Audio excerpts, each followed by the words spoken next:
Siya, yayain ka na mag-inom-inom, mag-wine-wine. Siyempre, malalasing ka na or mag-groggy-groggy ka na. Uwi na kayo. Oo, uwi na kayo. So ngayon, siyempre, ang gagawin ng lalaki, may palusot siya. Dahil nandun na lang tayo, doon na tayo magpahinga. Kukuha siya ngayon ng hotel room. Maaari, sabi ko, conservative yan. Kasi ang isang politiko tulad niya, na lumobo ang pera to this maximum, to this height, to this multitude, ay for sure ay hindi yan honest pa. Ha? Kung ako lang tatanungin mo.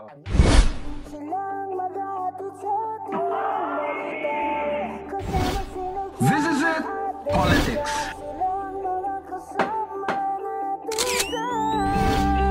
Latest dihis ng showbiz. Ako na, Mira!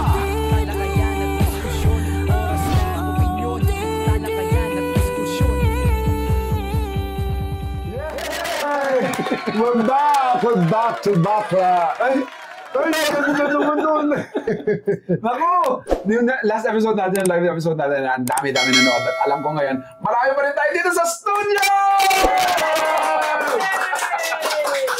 Ang saya-saya mo namin dito sa studio dahil masaya mga pag-uusapan natin. Kaya naku, mag-ready na kayo sa maraming bagay. Kaya tara na, pasok na kayo sa dati niyong tambayan na ngayon ay ginagawa ninyong isa sa inyong mga minamahal na tahanan. Ito po ang OOTD. Para sa opinion, Talakayan at diskusyon. with my nanay naka-blue siya ngayon. Lighter. Dahil mukhang light naman ang sasabihin niya. Pero hindi tayo sigurado. Dahil siya po, ang political and showbiz official dome ng OOTD, Nanay Jobert Socaldito. Wow, thank you so much, anak ko. That's very flattering. Direct Chops Manansala in the house, of course, no? Aking mahal na anak. At syempre sa inyo lahat, magandang gabi po. At welcome to the show. Na ang dami-dami mga mensahe na nare-receive natin ng pagmamahal na parang napapadali daw at malinaw nilang naiintindihan yung mga kung tutuusing mahirap daw para sa kanila dati sa tungkol sa politics, sa usaping politika. Alam mo, nakakatuwa because exactly that is the intention. Kumbaga, we're simplifying things, no? Para lahat tayo nagkakaintindihan. Yung mga bagay kasi minsan na napaka-absurd, napaka-weird, napaka-vague na mga pinapaliwanag sa mga napapanood natin sa iba't ibang vlogs at mainstream channels about the political issue. Siyempre, inaano natin yan, dinadissect natin para maintindihan lalo ng ating mga And we're trying to verbalize the voice na hindi nasasabi. Yung hindi naririnig, kasi sabi nga nila, hindi tayo narinig na pamalaan. Kung sa pamamagitan nating munting channel na ito, ay naipaparating natin yung mensahe. Na yung mga comments nila na bashing ba yan or hindi, alam natin, they wanted to tell a story. Yes. Mga mahal namin mga OTGians, eto ha, dapat matuwa tayong lahat. Because yung maliit na mga napag-uusapan natin dito, napagdidiskusyon na natin dito, ay nakakarating na po sa mataas. Unti-unti na po. Unti-unti na ririnig ng pamahalaan at some of them are reaching out to us at na, kumbaga, nagkakapaliwanagan kahit paano. At nagbibigay na rin sila ng mga tidbits at mga istorya tungkol sa loob na pwede nating i-share sa inyo. Yes. Dahil sa inyo yon sa patuloy niyong pagmamahal. Kaya diretso na tayo sa ating unang segment, ang This is it, Politics. Eto na. Kasi siyempre, Paldo. sobra. Paldo. Ano ibig sabihin ng paldo, Nay? Punong-puno, umaapaw ang bulsa. Oh, siksik, liglig. Ay, nako, sabi nga na, inggit-bikit. Inggit-bikit, no? Di ba? Kasi mga kaibigan, alam naman natin that the politicians, ang politics at ang politics sa bansang ito is one of the most, yan ang pinakamagandang hanap buhay. Ginawa natin ng hanap buhay ang ating politika sa bansang ito. Hindi ito para sa tao, hindi para sa mga politiko. At eto na, marami mga naglalabasan ng mga figures, no? Especially hindi umano sa mga SALN nila. Ang SALN, Statement of Assets and Liabilities, no? Net worth ng isang politiko na sinasubmit ito. Ito ay talagang, this is every year. Yes. Every year you have to submit your SALN para at least malinaw kung anong meron ka at ano lang halaga mo, anong kinita mo for the year, and something like that. Marami sa ating mga politiko ang mayayaman talaga at hindi natin pinagkakailayan kasi alam natin sa common knowledge, no? Pero sabi nga natin, who are these rich politicians, especially sa Congress? Kasi may nakarating sa amin na mga sources, may nakarating na figures about some of the richest congressmen that we have right now. Kung naalala nyo kay Harry Roque, during the time that he was presidential spokesperson for Rodrigo Duterte, di ba? That particular year, he has what? A few millions of pesos pesos in his bank account. Tapos after 2-3 years lumobo ito ng mga 80 million o Ilang 200 yun? million. Talaga, no? Malaking pera po ang involved. Kumbaga, yun pala ay nalula na tayo. At Pero itong pag-usapan natin na nakakalula parang 1,000%. 1,000%. Ang lobo ng kanyang pera. Mga kaibigan, ito na po. A few lang ha. Hindi namin na nakuha lahat ng detalye. A few of the figures of the richest congressmen that we have now ayon sa kanilang SALM na isnumite sa BIR. No? Unang-una in the list, ha? Hold your breath. Mga kaibigan, I'm holding hold your breath. Are you holding your breath? Ako, I can't hold my breath. From 300 million, 315 million na net worth. Laki na nun, ha? In 2022, ay umakyat ito to 3.465 billion. Mga kaibigan, ha? 3 years pa lang, ha? 3 years pa lang ngayon. In 2022, he has 315 million in net worth and assets and liabilities and net worth. Ngayon ay umabot na siya ng 3.465 billion. Baka na may negosyo talaga siya. Hindi, pangalanan muna natin. Martin Romualdez, House Speaker. Kumbaga, alam natin may pera siya. Alam naman natin may pera si Martin, of course, no? Kaibigan ko asawa niya, si Yeda Kittlestead, no? Yeda Mendoza. Yeah, he owns the People's Journal publications. At saka People's Journal, Taliba, before, no? Pero alam natin na medyo naghirap yun. Kayo, alam niyo yan? Yeah, alam namin yun because we are the insiders, no? Nahirap din taga mga publications because ang hirap talaga lalo pa nung pandemic. Yes. Ang pagbebenta ng mga dyaryo, hindi na kasing kagaya dati. Ngayon, from 315 million in 2022, para lumobo ng 3.465 billion in 2025, para bang, oh my God, that's a shock. Sino ba dapat mag-question dito? Ang COA ba dapat?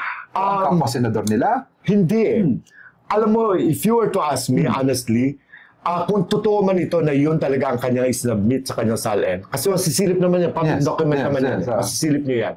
That's very conservative. Okay, conservative ba yan? Pag sinabi mong conservative, mukhang mas pwede pang mas may mataas pa dyan. Yes, maaari kasi, Diyos ko, kung may doktor sa ospital, maraming doktor sa pera. Di mo doktor ang pera? My God, nagdodoktor ang mga papeles. And I'm not saying na ginawa ito ni Congressman Martin Romualdez. Sabi na, kunwari ano sa'yo. Alam natin. Diba? Kung maaari, sabi ko, conservative yan. Kasi ang isang politiko tulad niya, na lumobo ang pera to this maximum, to this height, to this multitude, ay for sure ay hindi yan honest pa. Ha? Kung ako lang tatanungin mo, I'm not confirming it, pero that's my sapantahan. Mukhang hindi ibibigay ang kabuuan. Hindi ibibigay ang kabuuan. Maaring times 3 pa yan sa totoong buhay. Or times 2, times 4. Hindi natin alam. Pero hindi yan ang exact. 3.465 billion is so much money from 315 million na former net worth mo. Pero hindi ba may explanation yan? May explanation. Saan man galing, dapat dyan ay may pakita mo na ito ay naging produkto, kita sa ibang negosyo, kita sa mga ito. Pero saan na ba may-ari na ba isang radio station? Siya ang DZMM. Sa kanya yan. Ngayon? Oo, sa kanya yan. Oo. Tapos may iba pa mga media networks na nabili na niya. At balita ko, he has what? 13 or I don't know how many houses of Forbes at Dasma. I heard lang from some sources. Hindi ko confirm dyan, mga pero nakakarating sa amin, sa inside circle. Pero sasabi natin dito, hindi ako magtataka kung meron siyang ganong karaming properties na mga luxurious properties, kung ganito kalaki ang kanyang net worth, 3.465 billion. Okay. Ngayon, sabi natin, saan ang gagaling ito? Sweldo. Magkano na ba sweldo ng isang kongresista? Ipapalagay natin, the SOPs, kung anong mga standard, yung mga income nila dyan sa loob ng mga proyekto, sa mga proyekto na nakukuha na sa gobyerno. Siyempre lahat yan may mga slice na yan eh. Parang piece of cake yan eh.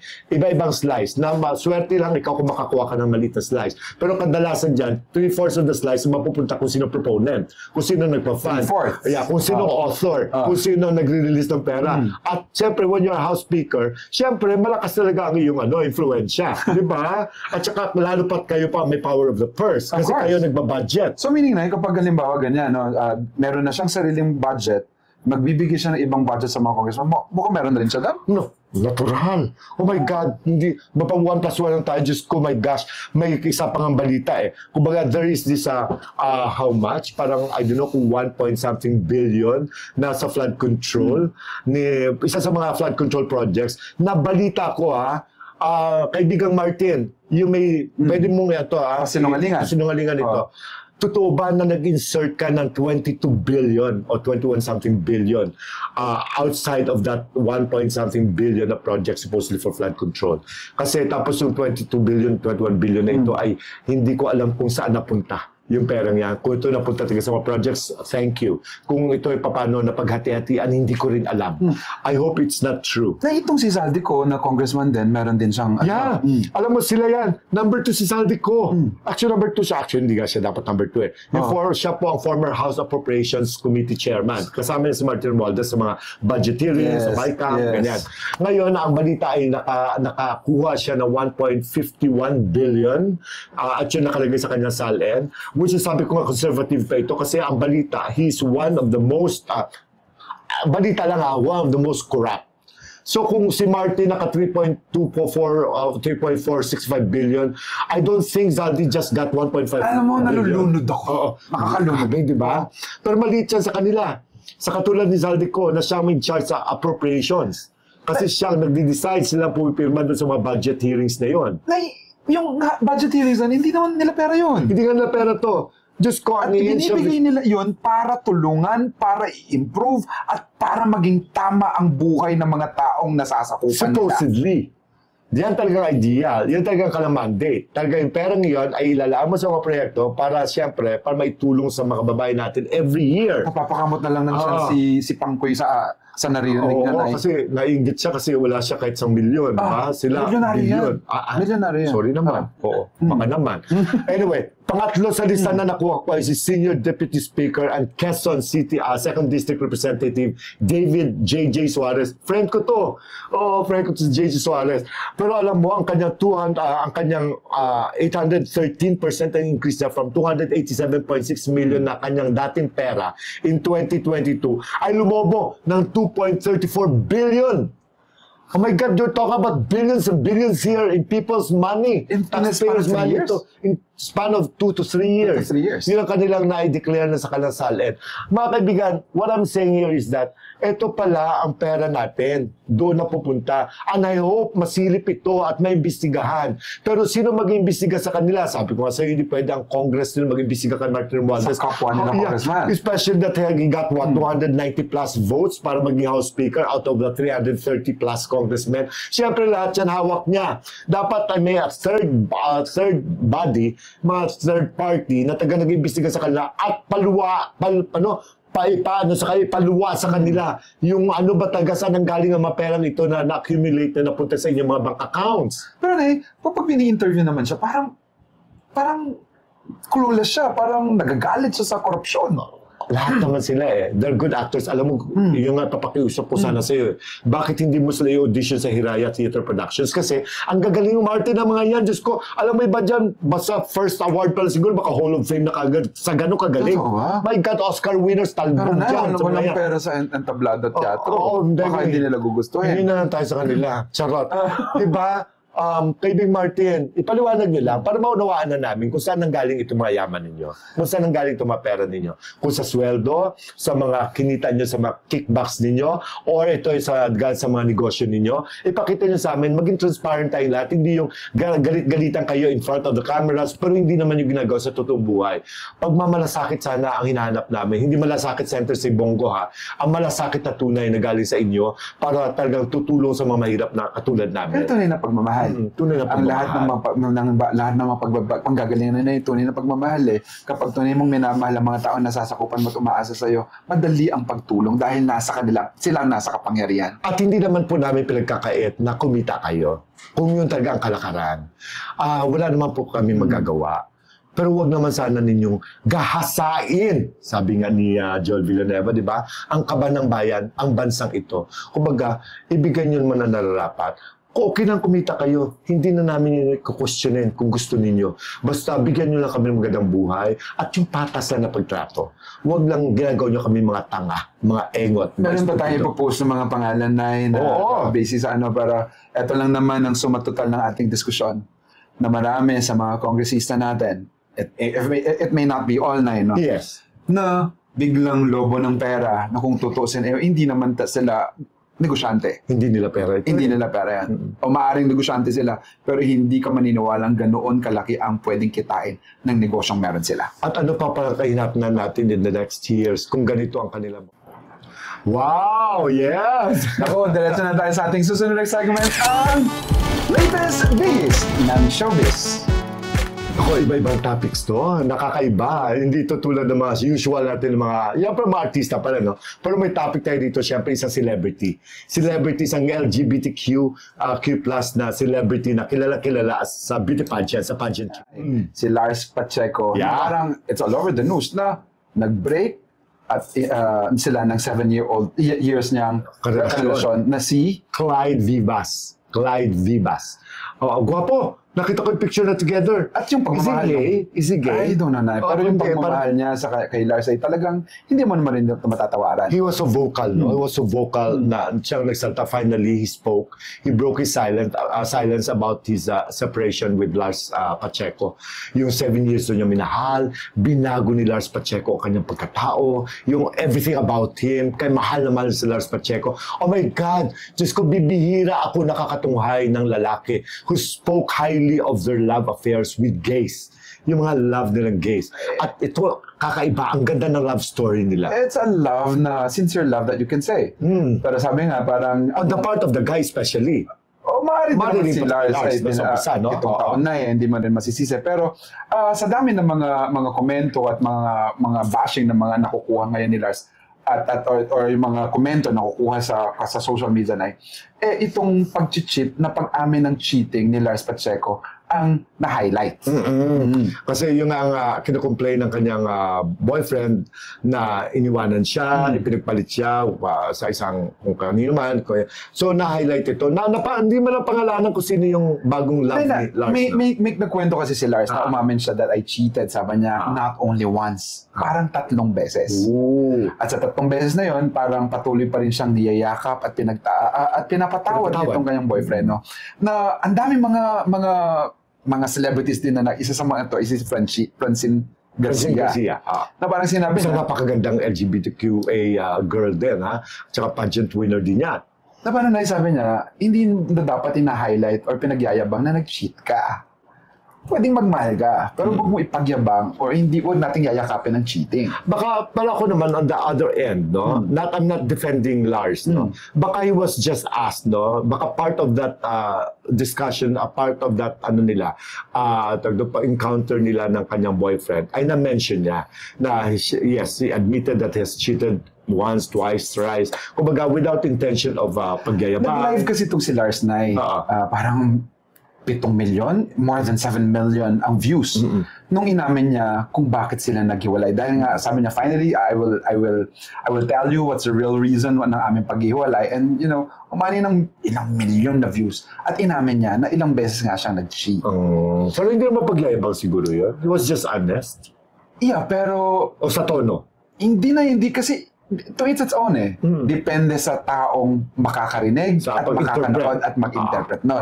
So, kanya-kanya interpretation na nangyari. So, para kay Francine, ang dating sa kanya siguro, parang bang ipagyabang pa. Parang mali ang isabihin mo, ipagyabang mo na nag-cheat ka. Na sa akin halimbawa ako, I will not say that na lang. Ang sasabihin ko na lang, nagkamali ako, may mga pagkakamali ako, at malaking porsyento ng paghihiwalay namin ay dahil sa akin. You're right also. You're right also. Sa akin lang yun, ha? Yeah, but I don't take that against Lars for being honest to admit na yun isa sa mga reasons kung bakit sila naghiwalay. Baka yung pang major reason. Kasi syempre mga tao will ask, ano ba talaga sasabing pagkakamali? Ayaw nyo pa ba marinig point blank, diretso, na ito ang reason? Para wala ng questions. Kasi diba, hinahanap din natin ang truth, no? Truth or the truth to the matter kung bakit sila naghiwalay. Kasi siyempre po sabi niya, ako nagkakamali, inamin ko ang pagkakamali. Kasi magkakaroon pa ng iba-ibang mga interpretations, mga theories. Nagkamali ka, baka mamaya sabi na ito all about money. Baka mamaya sabi nila dahil sa... Ginamit ka lang niya. Ginamit ka lang niya. O yun. Mabuti rin klaro na. Klaro na. I don't think it's bad. I don't think it's wrong. Ako, it's not wrong na, Nay. Pero para... Kung ikaw lang kung ako lang naman, Nay, kung ako naman, magsasabi ako, naghiwalay na kami ng ganito ko, it was my fault.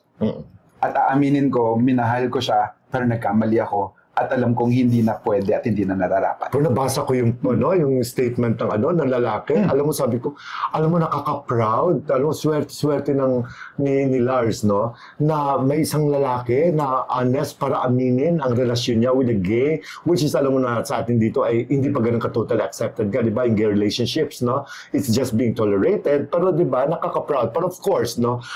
Yun nga, malinaw din na they have to part ways. Grabe yung controversy yan ni Lars ngayong taon. Tapos yung sa sugal? Nabash siya. Nabash, parang kinwestiyon, parang lutong Macau. Ganyan, ang pagkapanalo niya. Tapos she also talked about her gambling.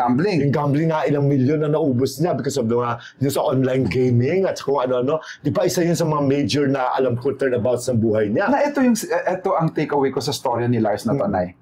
Na kapag binayangyan mo ang pagkatao mo sa tao, totoo man yun o hindi, hindi mo talaga lahat makukuha at yayakapin ka at papaniwalain ka or susuportahan ka ng mga tao na kanood. Yeah, you cannot just go public about yourself. Everything public. Kumbaga, leave something for your privacy. Unless you're ready. Unless you're ready. Unless it's okay with you. Who will say he's ready? No one can say he's ready for this. Siyempre, kasi pag nababash ka, it's painful. Pero paano ko mababash if people don't know so much? Kumbaga, iniwan mo lang nag-iwan ka, nagtira ka sa sarili. Ano privacy na? Konting sa sarili mo lang. Yun yung ako sa akin lang naulitan, no? Parang kung magko-content ako tungkol sa akin, I will not gonna say everything about it. Yes, of course. Dahil I am giving the chance, a license to people to just like say anything they wanted about me. At saka pag love life, pag ang pinag-usapan, ako personally, I never go public with my love life. I never go public. Whether I'm hurt or I'm enjoying that time, that we're cherishing the moment, that we're still together. Pag naghiwalay kami, sarili ko lang, iiyak ko lang. I may make kwento to my dear friend, to a very close friend, a confidant. Pero I will not go public about it. Kasi, you have an obligation to protect your partner.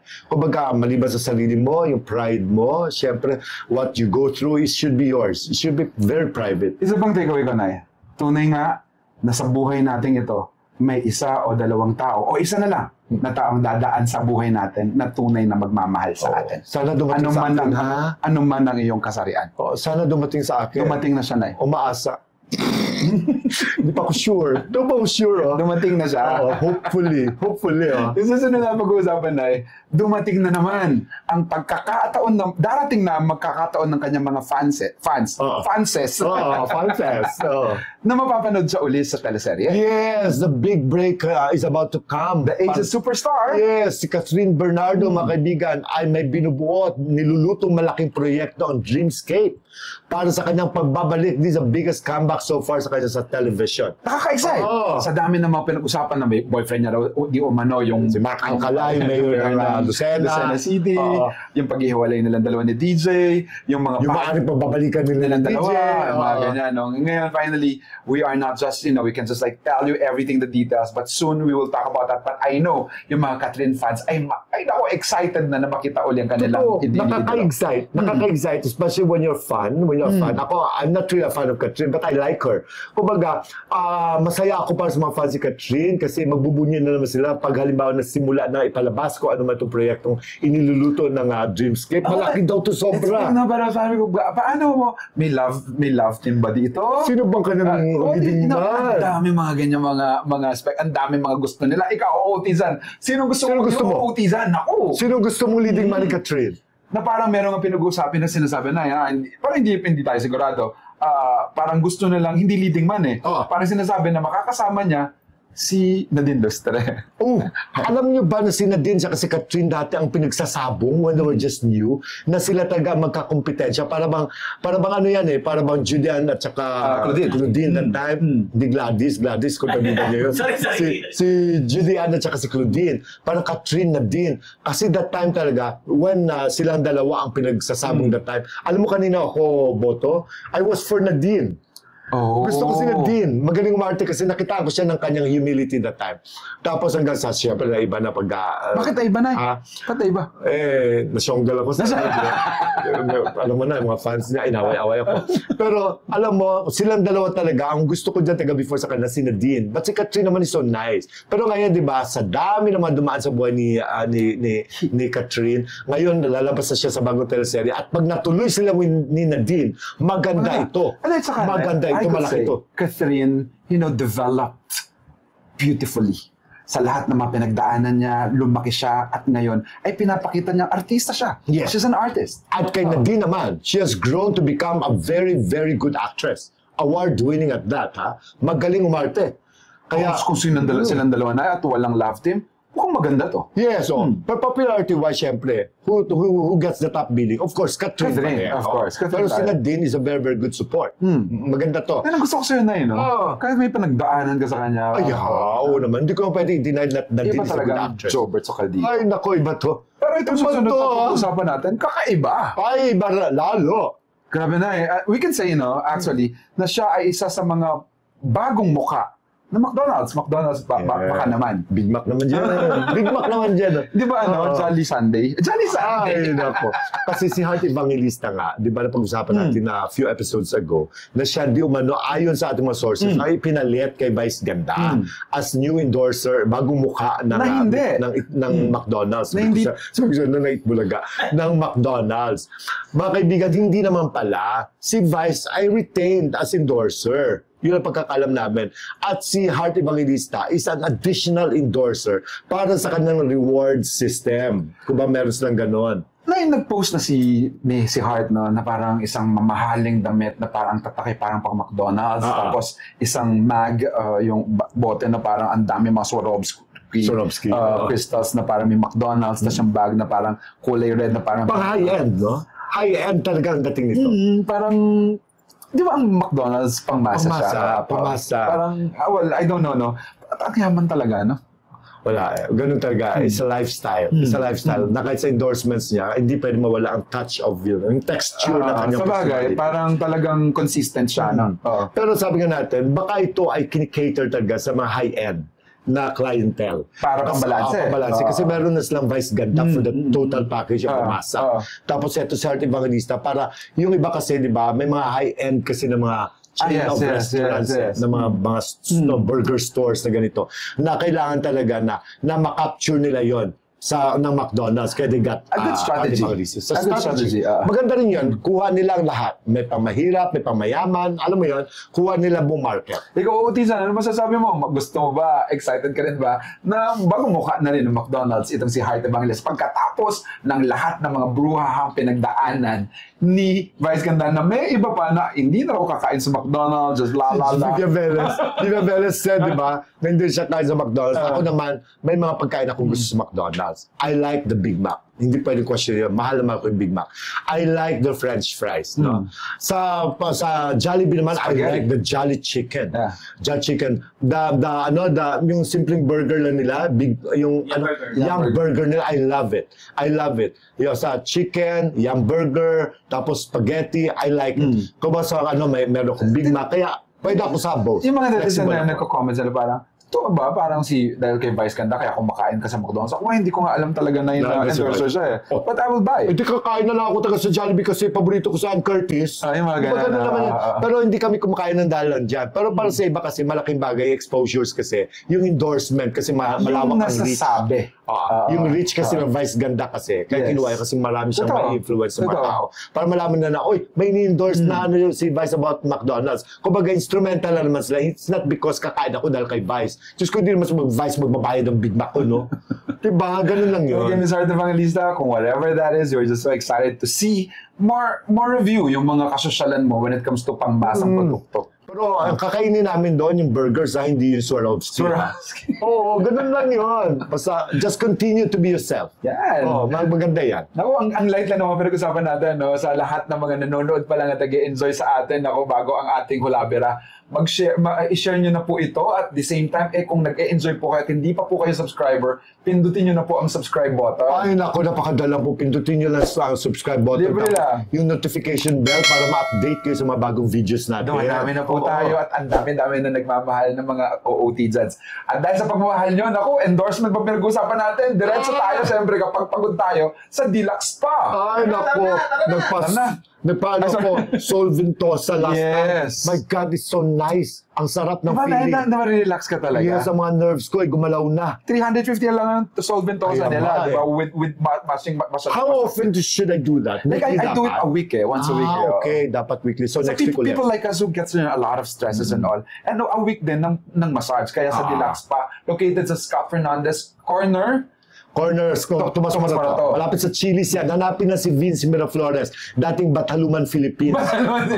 Beauty contest po yun. Nang winner daw pinapadala sa Queen of the Pacific. So mga gusto naman magbakasyon sa Tagaytay at may plano, lalo na itong long weekend na to, ang dami, may mga nagpabook sa atin sa Tagaytay. Maraming salamat sa mga pagmamahal. Pero kung gusto nyo pa pong mag-book, you can message Keisha's Staycation nang sa ganun ay ma-accommodate po namin 8 hanggang 12. It's a group, it's a family thing, may 3 room. It's a beautiful and nasa gitna lang siya ng May Tagaytay. FB page tayo niyan, di ba? Yes, kaya pasok po kayo doon at mag-message na kayo kung if you wanted.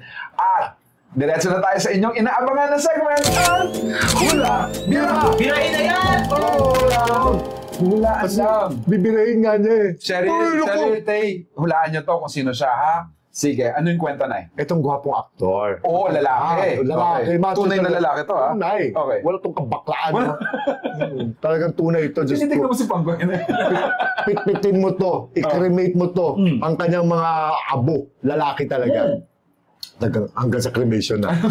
Iba rin ang style nito, mga kaibigan. May style. Oo, kapag siya ay nag-i-invite ng kadate, halimbawa, meron siyang type na babae. Okay.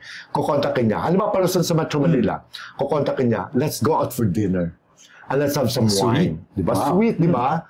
Oo. So, syempre, yung babae, kasi syempre, pagbibigyan siya kasi syempre, yung mararamdaman naman niya kung gusto rin siya ng babae. Pero gusto niya i-date. Di ba? Syempre, they want a little privacy.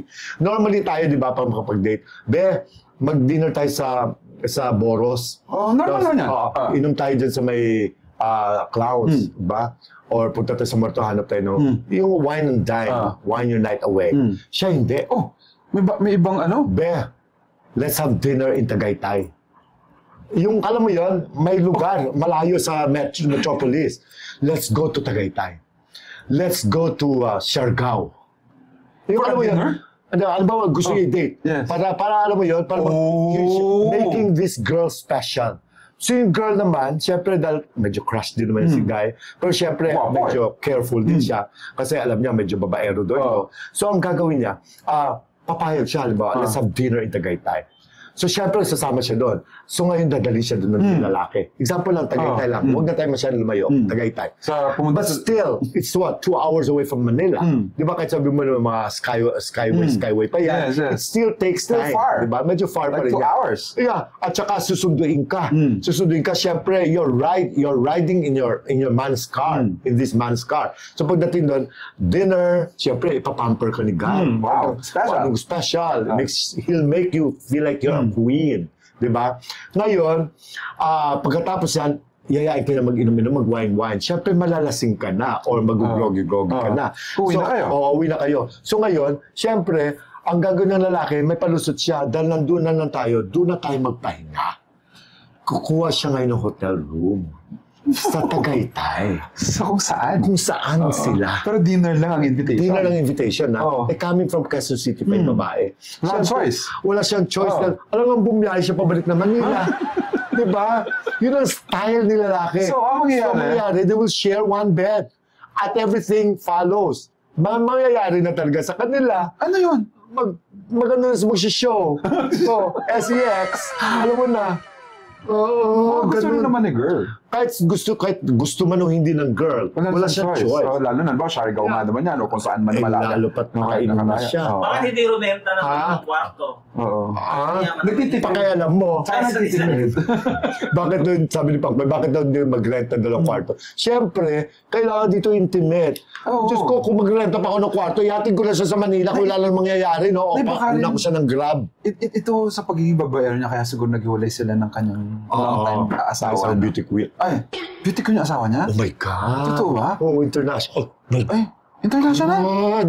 Oh man, my big Ikaw mouth! talaga na, huwag mo rin sasabihin sa akin na ang pangalan niya. Ano ba yan? Kano ni Jingo yan? Kaloka, di ba? Wais. Si Papa. Wais. Ganon, Ang Pangkoy. galing niya. Oo, kaya yung mga babae ay walang ligtas. Di ba?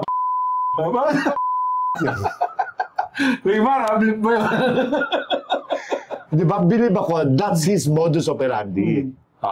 Kaya yung mga babae dyan, ha? Unless gusto nyo.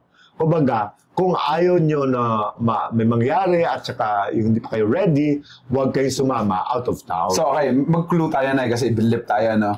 Kapilido ba siya ng isang senador? Oo, lagay ka pa ng Pangulo. Taga dyan lang siya o taga doon? Taga dyan, no?